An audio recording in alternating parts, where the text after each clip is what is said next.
So with the idea of mechanism exercises, sometimes you'll encounter some very nasty patterns, right? And it's important to be able to develop a method and a way of being able to approach it, which is something that I explain in the beginning of my book. Now, for example, using what we have here from number 41 to 48, or maybe we'll focus on a couple of exercises that could be difficult.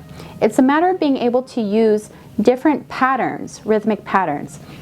Now, you're probably looking at me saying, rhythmic patterns, but the patterns are already written in the music. Well, it's just a matter of not just understanding the patterns, but being able to trick your muscles in a way of being able to have them ingrained in your technique. Now, I'm going to do this with what I had played before, so I'm going to purposely make a mistake.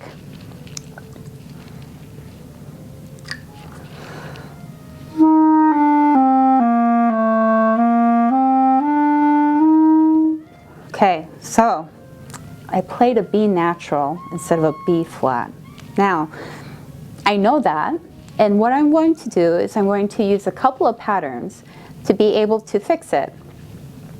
So typically I recommend triplet 1, triplet 2.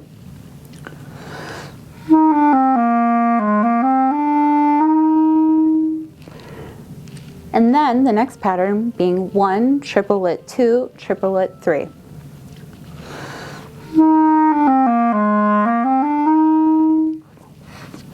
Now, the next pattern being short, short, long, long, short, short, long, long.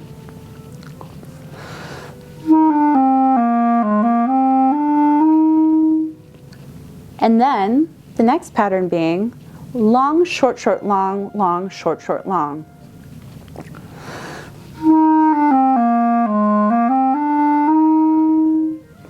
And then the next pattern being long, long, short, short, long, long, short, short.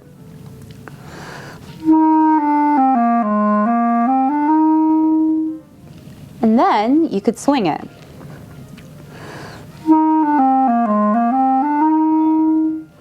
And then reverse swing.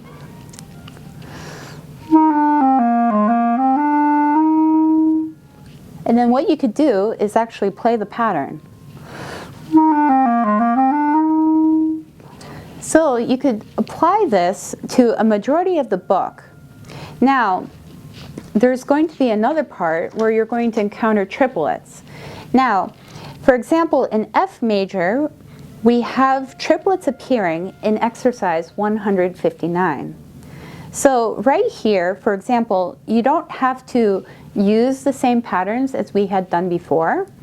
You can also modify it a little bit, right? So for example, here at 159, we have this, and I'm going to make a mistake on purpose.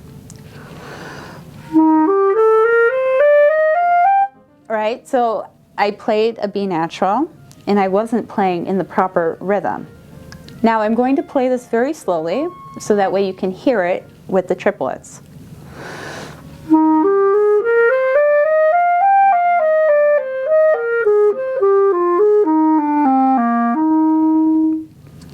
Now, if I were to practice it, there's multiple ways of being able to do this. So you could actually do it like this. So you could think bum, ba-ba-bum, ba-ba-bum.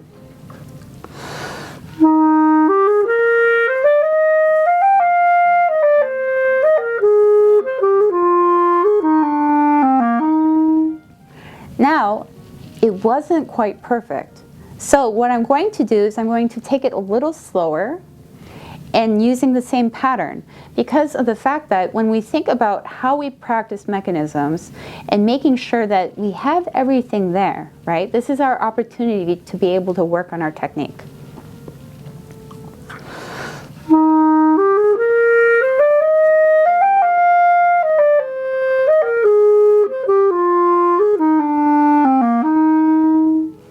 Right? So this makes it a lot easier to be able to approach this. Now, I'm going to do a different pattern. So it's short, short, long.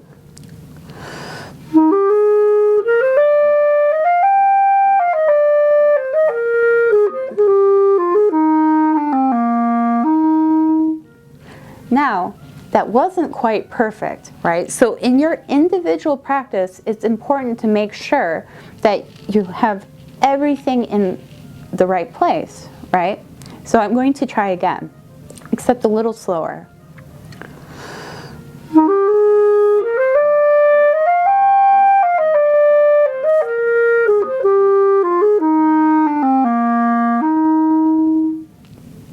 Now that was better. Now, if I feel comfortable with that, then I would do it as written.